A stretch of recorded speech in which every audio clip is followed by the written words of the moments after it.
সংলাপ প্ৰক্ষেপণ প্ৰতিযোগিতাৰ সন্মানীয় বিচাৰক মহোদয় তথা উপস্থিতি ৰাইজ, আজি মই বিষ্মপৰ্ব নাটৰ শ্ৰীকৃষ্ণৰ চৰিত্ৰটি সংলাপ প্ৰক্ষেপণ কৰিবলৈ আগবাঢ়িছোঁ।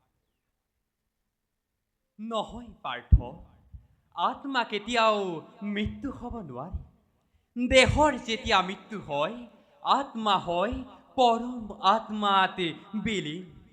সেয়েহে পাৰ্থ, তোমাৰ যুক্তি অবান্তৰ।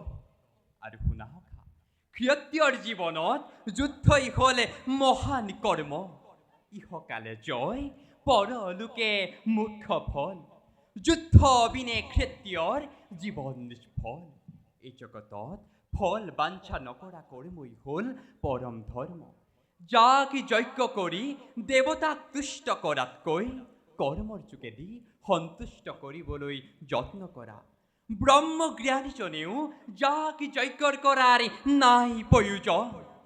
শুনা, ময়ে যাক যজ্ঞৰ আহুতিৰ গৰাকী, ময়ে পাপ পুণ্যৰ গৰাকী, ময়ে সকলো আত্মাৰ পৰম প্ৰাপ্তি। এই জগতৰ প্ৰতি ধূলি কণাতে বিৰাজমান। নিষ্কামভাৱে বিচাৰ যিজনে মোক, তেওঁ হ'ল পৰম জ্ঞানী আৰু পৰম ভগত। পৰম জ্ঞানীজনৰ সহায়ৰ হেতু ঘূৰি ফুৰো পিছে পিছে মই। নকৰিবা ভয় সখা, কৰো অংগীকাৰ, সমস্ত পাপত মই কৰিব উদ্ধাৰ।